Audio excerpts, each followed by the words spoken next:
ऊपर एक संकट छाया हुआ है। पूरे भारत में भी पिछले वर्ष जब कोरोना महामारी का प्रकोप था तो वो एक सीमित क्षेत्रों में या शहरी क्षेत्रों में ज़्यादा था, लेकिन इस बार ये कोरोना का प्रकोप गांव-गांव में भी बढ़ता जा रहा है और जिसके परिणाम स्वरूप देश के लोगों में एक तनाव है, चिंता है, डर है, भय है, उदासी है, निराशा, हताशा, नकारात्मकता, जो ये हमारे मानसिक रोग हैं ये बहुत तेजी के साथ बढ़ रहे हैं। और इसका परिणाम ये हो रहा है कि लोग बीमारी जैसे ही होती है तुरंत घबरा जाते हैं और घबराहट में उनको हार्ट अटैक आ रहा है, उनकी बीपी बढ़ रही है, उनका शुगर बढ़ता जा रहा है। ऐसे में हमने ये निश्चय किया कि हम देश के लोगों के सामने कोरोना महामारी के संकट में जहां निराशा है, उदासी है, ऐसे में हम उनके सामने उत्साह का वातावरण तैयार करने के लिए उनके जीवन में उत्साह हो, आनंद हो, सकारात्मकता उनके जीवन में आए, इसके लिए हम श्रीमद् भगवत गीता जो भगवान कृष्ण का संदेश है, जो उन्होंने अर्जुन को दिया था, वो संदेश आज से हजारों वर्ष पहले दिया गया, लेकिन आज भी हमारे लिए प्रासंगिक है, आज भी हमारे लिए उतना ही महत्वपूर्ण है जितना कि महाभारत के युद्ध के समय में अर्जुन के लिए था। इसलिए आइए आज से हम गीता प्रवचन के इस कार्यक्रम में आप सभी का स्वागत करते हुए मैं आपसे निवेदन करूंगा कि आप सब केवल आधा घंटे का हमारा ये कार्यक्रम रहेगा, इस कार्यक्रम से आप जुड़ें और इस वीडियो को आप अधिक से अधिक अपने मित्रों परिजनों को आप शेयर करें, जिससे कि उनको भी एक नई विचारधारा से जुड़ने का उनको अवसर मिलेगा, नई विचारधारा सुनने का उनको अवसर मिलेगा। आइए मैं अपने इस बात को प्रारंभ करूं उससे पूर्व भजन की दो पंक्तियां आपके सामने प्रस्तुत करता हूं, जिससे कि हमारे और भी साथी जो अभी नहीं जुड़े हैं वो भी इस कार्यक्रम से जुड़ेंगे और उसके पश्चात फिर हम श्रीमद् भगवत गीता के ऊपर हम चर्चा आपके सामने करेंगे। एक प्रभु से प्रीत लगा ले, भूले भटके राही रे। एक प्रभु से प्रीत लगा ले, भूले भटके राही रे। एक दिन तुझको जग से जाना, भूले भटके राही रे। एक दिन तुझको जग से जाना, भूले भटके राही रे। अनगिन शुभ कर्मों से तूने मानव का तन पाया है। अनगिन शुभ कर्मों से तूने मानव का तन पाया है। जीवन का उद्देश्य न समझा, राग रंग मन भाया है। शुभ कर्मों में मन को लगा ले, भूले भटके राही रे। शुभ कर्मों में मन को लगा ले, भूले भटके राही रे। एक प्रभु से प्रीत लगा ले, भूले भटके राही रे। भूले भटके राही रे। गीता प्रवचन के इस कार्यक्रम में जुड़े हुए सभी धर्म प्रेमी सज्जनों, वंदनीय माताओं, बहनों, युवा साथियों, महाभारत में बहुत सुंदर एक प्रसंग आता है कि जब भीष्म पितामह सरसैया पर लेटे हुए थे, उस समय युधिष्ठिर ने उनसे एक प्रश्न पूछा।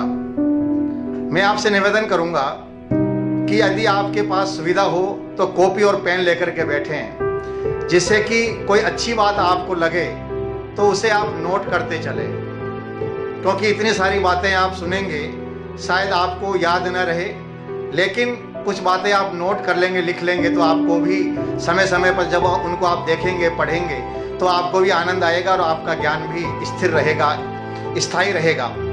तो युधिष्ठिर ने भीष्म पितामह से बड़ा एक सुंदर सवाल पूछा। उन्होंने पूछा कि पितामह, किम श्रेष्ठतमं भुवि, इस संसार में सबसे श्रेष्ठतम चीज क्या है, सबसे अच्छी चीज इस संसार में क्या है?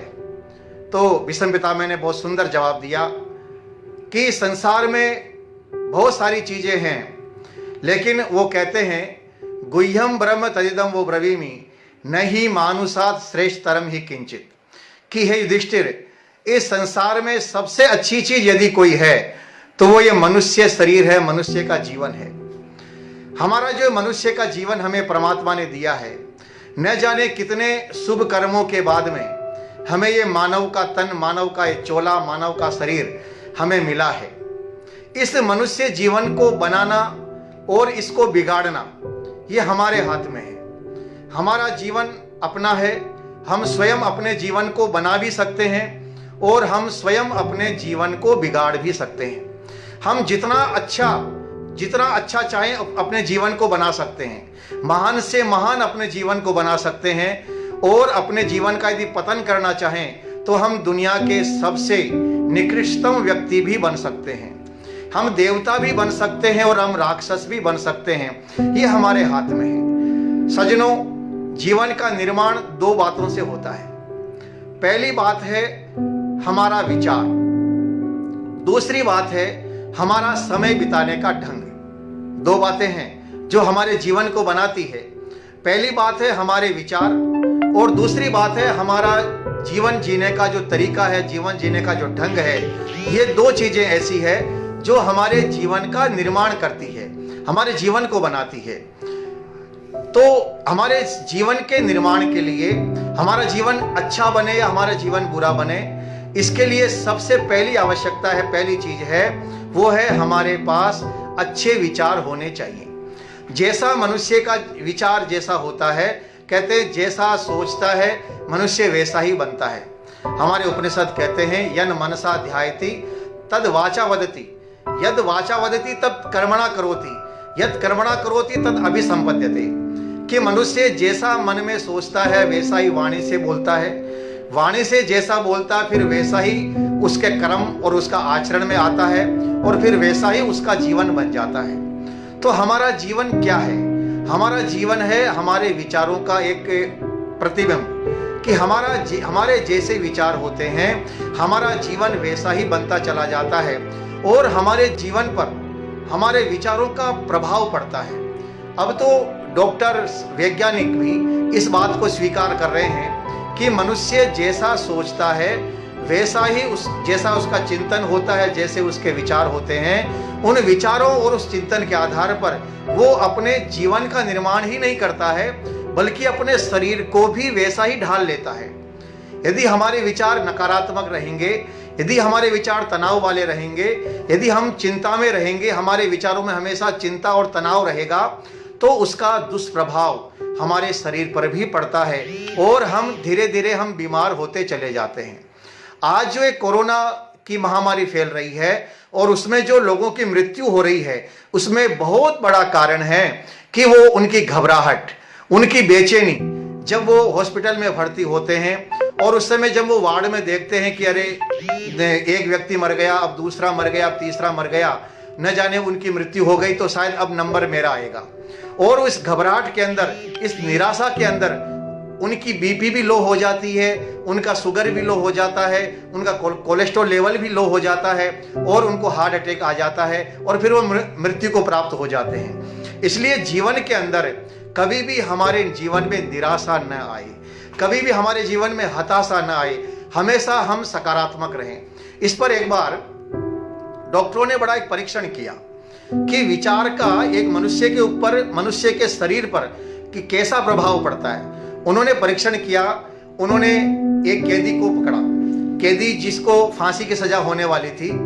उन्होंने उस कैदी को लिया और उस कैदी से कहा कि भाई देख, तेरे को कुछ ही दिनों में फांसी की सजा होने वाली है, तो हम तेरे ऊपर एक प्रयोग करना चाहते हैं। कि साहब क्या प्रयोग करना चाहते हो? कि हम आपके ऊपर एक प्रयोग ये करना चाहते हैं कि हम ये देखना चाहते हैं कि हम आपको सांप से डसवाएंगे, आपको सांप काटेगा, और हम ये देखना चाहते हैं कि शरीर के अंदर सांप के जहर का प्रभाव कैसे असर करता है और कैसे व्यक्ति उस सांप के काटने के बाद में जहर से तड़प तड़प करके मरता है। हम ये परीक्षण करना चाहते हैं, प्रयोग करना चाहते हैं, हम देखना चाहते हैं।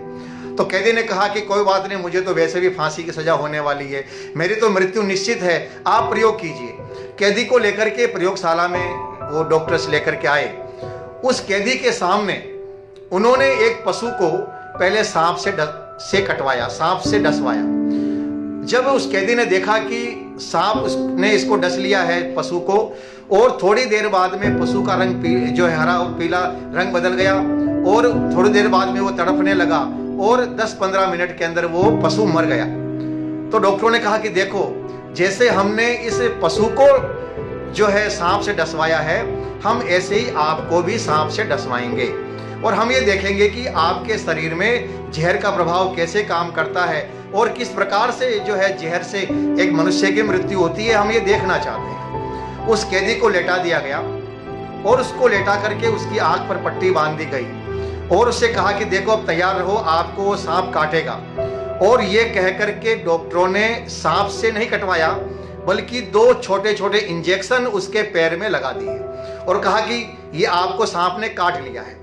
अब उस कैदी को ये विश्वास हो गया कि मेरे को तो सांप ने ही काट लिया, और डॉक्टरों को आश्चर्य हुआ कि जैसे ही इंजेक्शन, जो खाली इंजेक्शन थे, केवल उसके शरीर पर टच किए, उसको चुभाए, थोड़ी देर बाद में देखते हैं डॉक्टर कि उसके शरीर में वैसा ही प्रभाव होने लगा जैसा एक सांप के काटने के बाद में होता है। उसका शरीर का रंग बदलने लगा और उसके खून के अंदर जहर का प्रभाव बढ़ने लगा। धीरे धीरे वो व्यक्ति तड़पने लगा और कुछ ही देर बाद में उसकी मृत्यु हो गई। तो डॉक्टरों ने ये निर्णय लिया कि इस व्यक्ति को हमने सांप से नहीं कटवाया था, इससे हमने सांप को दूर रखा था, फिर भी इस व्यक्ति की मृत्यु सांप से क्यों हुई? क्योंकि इस व्यक्ति ने अपने मन में सोच लिया, अपने मन में उसने विचार कर लिया, इसका इतना दृढ़ विश्वास हो गया कि मेरे को सांप ने ही काटा है, और इस विचार के कारण से इस व्यक्ति के शरीर में जहर फैल गया और जहर फैल करके इस व्यक्ति की मृत्यु हो गई। इसका अर्थ यह होता है कि मनुष्य बहुत बड़ा एक प्रभाव पड़ता है, जैसे उसके विचार होते हैं सज्जनों, वैसा ही हमारा जीवन बनता चला जाता है, बनता चला जाता है। इसलिए हमेशा अपने आप को सकारात्मक रखिए। हमेशा हमारे ऋषि मुनियों ने हमें सिद्धांत दिया था कि प्रत्येक व्यक्ति को प्रतिदिन स्वाध्याय करना चाहिए, प्रत्येक व्यक्ति को प्रतिदिन सत्संग करना चाहिए, प्रत्येक व्यक्ति को प्रतिदिन ध्यान और उपासना करनी चाहिए। इससे हमारे जीवन में सकारात्मकता रहती है, इससे हमारे जीवन में पॉजिटिविटी रहती है और हम हमेशा स्वस्थ रहते हैं। हमारा मन, हमारी बुद्धि, हमारी आत्मा और हमारा शरीर पूरी तरह से स्वस्थ रहता है। इसलिए विचार हमेशा हमारे उत्तम होने चाहिए। एक कहावत हमारे यहाँ बहुत पहले से कही जाती है और वो कहावत इतनी उत्तम कहावत है कि उस कहावत को शायद आप सबको याद है, गांव का हर व्यक्ति उसको जानता है। और वो कहावत क्या है? वो कहावत है, सादा जीवन उच्च विचार। जीवन आपका सादा हो और विचार आपके ऊंचे हों। विचार जितने हमारे उच्च होते हैं, हमारा जीवन उतना ही ऊंचा उठता चला जाता है, हम बुराइयों से ऊंचे उठते चले जाते हैं। इसलिए विचारों का हमारे ऊपर कितना प्रभाव पड़ता है। एक ब्राह्मण अपने यजमान के वहां पर धार्मिक कार्यक्रम करवाने के लिए गया। उसने धार्मिक अनुष्ठान पूरा करवाया तो यजमान ने प्रसन्न होकर के, पुराने समय की बात है, उसको एक बछड़ी दान में दे दी। पुराने समय में गोदान की परंपरा थी। ब्राह्मणों को, विद्वानों को गुरुकुलों में बड़े बड़े राजा महाराजा गायों का दान करते थे। गोदान को सबसे बड़ा दान माना जाता था। तो उस ब्राह्मण को उस यजमान ने बछड़ी का दान कर दिया कि साहब आप ब्राह्मण हैं, ये बछड़ी ले जाइए, आराम से आप इसे पाल पोस करके बड़ा कीजिए, ये गाय बन जाएगी, आपको दूध देगी। उस ब्राह्मण ने उस बछड़ी को अपने कंधे पर रख लिया और पैदल ही वापस अपने घर आने लगा। जब रास्ते में एक गांव से होकर के वो ब्राह्मण आ रहा था तो उस गांव में 4 ठग रहते थे। उन ठगों ने देखा कि ब्राह्मण बहुत बढ़िया बछड़ी, बहुत अच्छी नस्ल की बछड़ी ये लेकर के जा रहा है, तो उन्होंने निर्णय लिया कि भाई हम ठग हैं और हम ठग विद्या से ही हम अपना काम करते हैं, तो अपनी ठग विद्या से ही हम इस ब्राह्मण को भी ठगेंगे, इसकी बछड़ी हमें लेनी है। तो उन्होंने अपनी योजना बनाई। ब्राह्मण जैसे ही गांव से बाहर निकला, एक ठग आगे चला गया और आगे से वापस सामने से आया और कहा कि ब्राह्मण देवता प्रणाम। ब्राह्मण ने कहा भाई प्रणाम। उसने कहा महाराज ये क्या कर रहे हो आप? अरे ब्राह्मण होकर के आपके कंधे पर एक कुतिया को लेकर के जा रहे हो आप। ब्राह्मण ने कहा आप क्या पागल हो गया, ये कुतिया नहीं, ये तो बछड़ी है। बोले ठीक है, आपकी नजर में बछड़ी हो गई, मेरे दिख तो कुतिया ही रही है, तो कुतिया है। ये कह करके वो ठग आगे चला गया। दूसरा ठग आया, उसने भी ब्राह्मण के पास में से निकलते हुए कहा क्या जमाना आ गया है, एक ब्राह्मण होकर के कुतिया को अपने कंधे पर लेकर के जा रहा है, क्या खराब जमाना आ गया है। और ये कह करके वो दूसरा ठग भी वहां से रवाना हो गया। थोड़ी देर बाद चला, तीसरा ठग भी आ गया। उसने कहा महाराज ये क्या कर रहे हो आप? अरे कुतिया को कहां लेकर के जा रहे हो? तो उस ब्राह्मण के दिमाग में आ गया कि अरे कहीं मेरे कंधे पर वास्तव में तो कुतिया नहीं है, लेकिन विश्वास नहीं हुआ। तो इतने में चौथा ठग और आ गया। उसने कहा अरे क्या जमाना आ गया है, ब्राह्मण होकर के कुतिया को, इतने गंदे जानवर को अपने कंधे पर लेकर के जा रहा है, महाराज ये क्या अधर्म कर रहे हो, क्या पाप कर रहे हो आप? तो ब्राह्मण को विश्वास हो गया कि अब तो मेरे कंधे पर जो है वो बछड़ी नहीं है, मेरे को यजमान ने धोखा दिया है बछड़ी के रूप में, उसने मुझे कुतिया दे दी है। और ये कह करके उसने बछड़ी को वहीं छोड़ दिया और वो ठग उस बछड़ी को लेकर के आ गए। ये है विचार। आप इसका प्रयोग भी कर सकते हैं। किसी स्वस्थ व्यक्ति को आप कहें आज थोड़ा सा आपका स्वास्थ्य नरम लग रहा है, थोड़े आप अस्वस्थ दिखाई दे रहे हैं, चेहरा आपका मुरझाया हुआ है, 4-5 बार यदि आप कह देंगे तो वो समझ जाएगा कि निश्चित रूप से मेरे अंदर कुछ विकार है या मेरा स्वास्थ्य ठीक नहीं है। विचारों का कितना बड़ा प्रभाव पड़ता है। आज पूरी दुनिया में जो कुछ भी हो रहा है ये विचार के कारण से हो रहा है। पूरी दुनिया में जो 7 अरब से ज्यादा लोग हैं, इनमें से जो लोग ईसाई धर्म को मानते हैं वो ईसाई विचारधारा से जुड़े हुए हैं, जो मुस्लिम धर्म को मानते हैं वो कुरान की विचारधारा से जुड़े हुए हैं, जो हिंदू धर्म को मानते हैं वो उपनिषद, गीता, रामायण, महाभारत, वेद आदि से जुड़े हुए हैं। ये जो अलग अलग धर्मों के लोग हैं, अलग अलग मत और पंथों के लोग हैं, ये अलग अलग विचारधारा के कारण से तो हैं। अलग अलग विचारधारा के होने के कारण से जो खून की नदियां बही है धर्म के नाम पर, जाति के नाम पर, संप्रदाय के नाम पर, ये विचारधारा का ही तो खेल है सारा।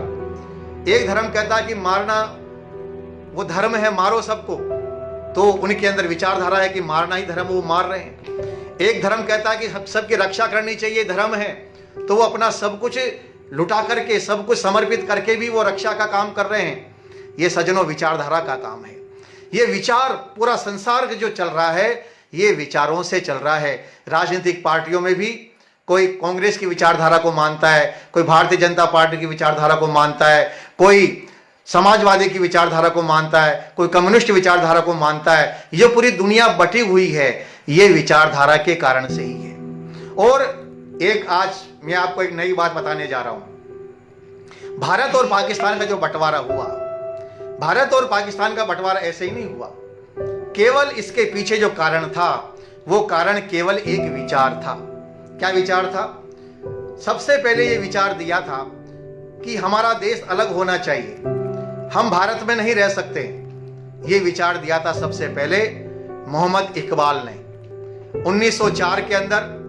मोहम्मद इकबाल, जिसको अल्लामा इकबाल भी कहते हैं, जो बहुत बड़े कवि थे, उन्होंने एक गीत लिखा था तैरीन है हिंद, और उस गीत में उन्होंने लिखा था सारे जहां से अच्छा हिंदुस्तान हमारा, हिंदी है हम वतन है हिंद। इस तरह से उन्होंने लिखा था। लेकिन 1904 के बाद में 1910 में 6 साल बाद में इन्हीं मोहम्मद इकबाल की विचारधारा बदल गई। इनके अंदर कट्टरता इनके अंदर आ गई और इन्होंने लिख दिया 1910 के अंदर कि सारे जहां से अच्छा पाकिस्तान हमारा, मुस्लिम हम मुस्लिम हैं, हम वतन हैं, सारा जहां हमारा। 1904 में जिन्होंने लिखा था सारे जहां से अच्छा हिंदुस्तान हमारा, 1910 में इन्होंने लिखा सारे जहां से अच्छा पाकिस्तान हमारा, और 1910 में मोहम्मद इकबाल ने पाकिस्तान का प्रचार करना शुरू किया, पाकिस्तान की विचारधारा का प्रचार शुरू किया। इसके बाद में एक व्यक्ति और हुआ, उसका नाम था चौधरी रहमत अली। 1933 के अंदर चौधरी रहमत अली ने किताब लिखी नाउ और नेवर। ये व्यक्ति विदेश में पढ़ कर के आया था, कैम्ब्रिज यूनिवर्सिटी के अंदर ये जो पढ़ कर के आया, और वहां से जब वापस आया तो उसने किताब लिखी नाउ और नेवर। और उस किताब में उसने पाकिस्तान अलग क्यों होना चाहिए, हम भारत के साथ क्यों नहीं रह सकते हैं, इसका उसने पूरा विवरण दिया। और दोनों ने मिलकर के, इकबाल और रहमत ने, इस पाकिस्तान की विचारधारा का प्रचार किया। 1940 के अंदर सबसे पहला प्रस्ताव मुस्लिम लीग की बैठक के अंदर पाकिस्तान का प्रस्ताव रखा, और उस मुस्लिम लीग की बैठक के अंदर 1940 में पाकिस्तान का प्रस्ताव इन्होंने पास किया। और 1947 यानी कि 7 साल के बाद में भारत के टुकड़े हो गए, लाखों लाखों लोगों का कत्ल हुआ, इसमें हिंदुओं का भी कत्ल हुआ। और भारत से जो मुसलमान गए थे, भारत से जाने वाले जो मुसलमान पाकिस्तान में गए, उन्हें वहाँ मुहाजिर कहा गया। और भारत से जाने वाले 22,000 मुसलमानों का भी वहाँ के मुसलमानों ने कत्ल किया। 10 लाख से ज़्यादा हिंदुओं का कत्ल किया, लाखों लाखों लोगों का कत्ले आम हुआ देश के बंटवारे के समय में। ये कैसे हो गया? केवल एक विचारधारा के कारण से। इसलिए अपनी विचारधारा ऐसी होनी चाहिए, हमारी विचारधारा दृढ़ होनी चाहिए, हमारे विचार मजबूत होने चाहिए, और हमारे विचार ऊंचे होने चाहिए। हमारे पास सबसे बड़ी विचारधारा है कृण्वन्तो विश्वमार्यम। हम सारे संसार को श्रेष्ठ बनाने की तरफ हम बढ़ना चाहते हैं, हम सारे संसार को अच्छा बनाना चाहते हैं, हम सारे संसार में मानवता का संदेश देना चाहते हैं। लेकिन इस विचारधारा का प्रचार प्रसार करना ये हम सबका उत्तरदायित्व बनता, कर्तव्य बनता है। साथियों, गीता हमें ऐसे समय में एक विचार देती है। अर्जुन जो निराश हो गया था, हताश हो गया था, उदास हो गया था, उस हताश, निराश और उदास अर्जुन के सामने जब कृष्ण ने उपदेश दिया, तो ऐसा क्या उपदेश दिया कृष्ण ने, ऐसा क्या कहा अर्जुन को कि अर्जुन जिसने जिस अर्जुन ने अपने हथियार छोड़ दिए थे, वो अर्जुन वापस खड़ा हो जाता है और युद्ध के लिए संघर्ष करता, युद्ध करता है, और युद्ध ही नहीं करता बल्कि युद्ध में विजय होता है। यह है विचार। हनुमान जब सीता की खोज में गए और खोज करते करते जब समुद्र के किनारे पहुंच गए, तो सब वानर निराश होकर के बैठ गए। जावंत, नल, नील, अंगद, हनुमान सब बैठ गए, बोले अब इस समुद्र को पार कौन करेगा, कैसे हम सीता का पता लगाएंगे। संपाति ने कहा था मुझे दिखाई दे रहा है लंका में सीता है, आप जाकर के पता कीजिए, लेकिन जाए कौन, समुद्र को पार कौन करे।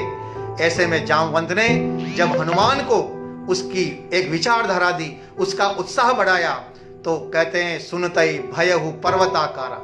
हनुमान ने जब जामवंत की विचारधारा को सुना तो हनुमान में उत्साह आ गया, जोश आ गया, और उन्होंने समुद्र को पार किया, और समुद्र को पार करके लंका में गए, वहां सीता का पता भी लगाया, लंका में आग भी लगाई, रावण के पुत्र को भी मारा, और वापस लौट करके आए। तो इतना बड़ा जो पुरुषार्थ है, इतना बड़ा जो कार्य है, वो साथियों विचारधारा के द्वारा होता है। आज हमारा समाज जो सो गया है, जो निराश हो गया है कि हम क्या हैं, हम कौन हैं, हम क्या कर सकते हैं, अरे हम तो कुछ नहीं कर सकते, ये जो निराशा हमारे अंदर आ गई है, मैं समझता हूँ गीता का यह संदेश आप और हम सब के अंदर एक विचारधारा बदलेगा, एक जोश, एक उत्साह पैदा करेगा, और उस जोश और उत्साह को प्राप्त करके हम निश्चित रूप से अपने जीवन में सफल होंगे। विचारधारा का प्रभाव केवल मनुष्यों पर ही नहीं पड़ता है, बल्कि पशुओं पर, पक्षियों पर भी विचारधारा का प्रभाव पड़ता है। अब तो कई लोगों ने इस पर भी रिसर्च किया कि जो गाय दुधारू होती है, यदि उन्हें सुबह संगीत सुनाया जाए तो उनके दूध में भी वृद्धि हो जाती है, उनको भी संगीत अच्छा लगता है, उनके दूध में वृद्धि हो जाती है। और यदि उनको तेज आवाज में संगीत सुनाया जाए तो उनके शरीर पर उसका बुरा प्रभाव पड़ता है और उनका दूध भी कम हो जाता है। तो विचारधारा का प्रभाव केवल मनुष्यों पर ही नहीं बल्कि पशु पक्षियों पर भी होता है। इसलिए हम अपने आसपास, हम अपने दिमाग में, हम अपने जीवन में हमेशा अच्छे विचारों को रखें। ये जो आधा घंटे का आपका समय मैं लूँगा, ये आधा घंटे का समय हम प्रयास करेंगे आपको एक अच्छे विचार देने की, गीता का वो अनमोल ज्ञान आप तक सरल भाषा में, सरल तरीके से पहुंचाने का हम प्रयास करेंगे, जिससे कि आप सब गीता के उस अनमोल ज्ञान को प्राप्त करके अपने जीवन में उत्साह का संचार कर सकें, अपने जीवन में ज्ञान की अभिवृद्धि कर सकें। साथियों, ये मनुष्य का जीवन हमें मिला है, इसमें जहां हमें जीवन में सुख, समृद्धि, आनंद, मान सम्मान मिलता है, वहीं पर जीवन में हमें दुख और निराशा भी हमारे जीवन में आती है, संकट भी हमारे जीवन में आता है। सुख में तो हर व्यक्ति रह सकता है, सुख में रहना कोई बड़ी बात नहीं है, ऐसो आराम में जिंदगी बिताना कोई बड़ी बात नहीं है। बड़ी बात है जब जीवन में संकट आता है, मुसीबतें आती है, परेशानी आती है, उस समय जब व्यक्ति उन मुसीबतों का धैर्यपूर्वक सामना करता है, डटकर के सामना करता है, तभी वो व्यक्ति महान कहलाता है।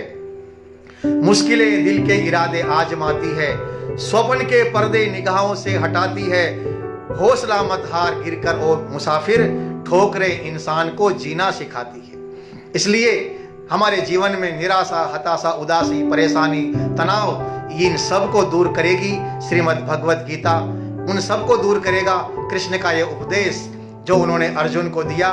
और गीता के अंदर जहाँ योग है, जहाँ स्वास्थ्य के बारे में चर्चा है, जहाँ योग के बारे में चर्चा है, जहाँ ईश्वर के बारे में चर्चा है, जहाँ अपने जीवन के निर्माण के बारे में चर्चा है, वहाँ मोक्ष के बारे में चर्चा है। ऐसा जीवन का कोई प्रसंग नहीं है जो गीता से जुड़ा हुआ न हो। इसलिए आप सभी सही समय पर, मैंने देखा अभी भी कई साथी जुड़ रहे हैं, मैं निवेदन करूंगा आपसे सही 8:30 पर आप जुड़ जाएं और सही हम 9 बजे हम अपने इस कार्यक्रम का समापन करेंगे। समय की हमारी मर्यादा है, समय का हम पालन करेंगे और ये कार्यक्रम प्रतिदिन चलेगा, ये रोज चलेगा। ये रोज इसलिए चलेगा क्योंकि इस समय आप कोरोना काल में, लॉकडाउन में आप अपने घर पर बैठे हुए हैं और घर पर बैठे हुए आप बोर हो रहे होंगे, आपके पास अच्छा साहित्य नहीं होगा, अच्छी किताबें आपके पास में नहीं होंगी, लेकिन हम आधा घंटे तक आपको अच्छी विचार, श्रीमद् भगवत गीता का एक संदेश आप तक पहुंचाने का प्रयास करेंगे।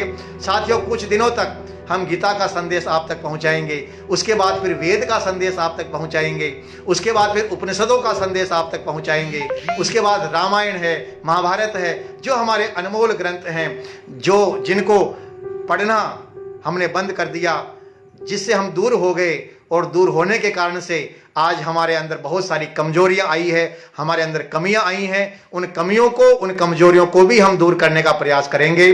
तो मेरा आज केवल एक भूमिका के रूप में आज का उद्बोधन था, जिससे कि आप समझ सकें कि एक आगे का जो कार्यक्रम होगा गीता प्रवचन का कार्यक्रम, वो कैसा होगा। ये एक छोटा सा एक डेमो मैंने आपके सामने रखा है कि आप सभी इस कार्यक्रम से जुड़ जाएं, एक विचारधारा से आप जुड़ जाएं। और मैंने आपसे निवेदन किया कि अच्छी विचारधारा का कितना अच्छा प्रभाव आपके और हमारे जीवन पर पड़ेगा और निश्चित रूप से गीता से जुड़ करके हम सभी अपने जीवन को महान बनाएंगे, अपने जीवन को अच्छा बनाएंगे। किसी अंग्रेजी के विद्वान ने कहा कि मनुष्य क्या है। किसी ने पूछा कि मनुष्य क्या है, मनुष्य कैसे जीवन का निर्माण करता है, तो उत्तर दिया उस अंग्रेजी के विद्वान ने, as a man think so is he. मनुष्य जैसा सोचता है वैसा ही बन जाता है। छांदोग्य उपनिषदकार भी कहते हैं, यम यम कामयते सो अस्य संकल्पोदयो समुतिष्ठति।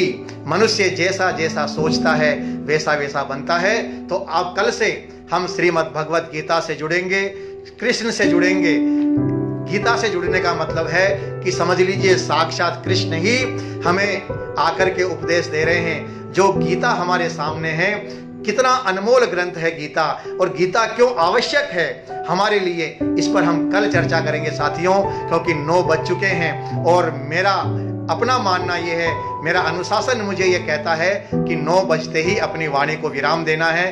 तो सही 8:30 बजे से 9 बजे तक कल सही समय पर आप और हम सभी समय पर जुड़ेंगे। और निवेदन मैं आपसे करना चाहूँगा कि आप इस कार्यक्रम का प्रचार प्रसार अधिक से अधिक अपने फेसबुक पर करें, वीडियो को अधिक से अधिक आप शेयर कीजिए, जिससे कि जो आपके अपने परिचित हैं, मित्र हैं, बंधु बांधव हैं, वो भी इस कार्यक्रम से जुड़ करके लाभ उठा सकें। आइए पुनः भजन की वो 2 पंक्तियां आपके सामने गुनगुनाता हुआ आज के इस कार्यक्रम का हम समापन करेंगे। रंग बिरंगी इस दुनिया में पल भर भी आराम नहीं, रंग बिरंगी इस दुनिया में पल भर भी आराम नहीं। अंत समय में कोई बंदे आएगा तेरे काम नहीं। शुभ कर्मों में मन को लगा ले, भूले भटके राही रे। एक प्रभु से प्रीत लगा ले, भूले भटके राही रे, भूले भटके राही रे। इतना ही कहकर के, क्योंकि 9:02 हो गए हैं साथियों, मैं अपनी वाणी को विराम देता हूं। कल हम सभी सही 8:30 बजे 8:30 पर इस कार्यक्रम से जुड़ेंगे। इन्हीं शब्दों के साथ आप सब ने इस कार्यक्रम में भाग लिया है, आप सबका मैं बहुत बहुत हृदय से आभार करता हूं, धन्यवाद व्यक्त करता हूं। ओम शांति शांति शांति ओम।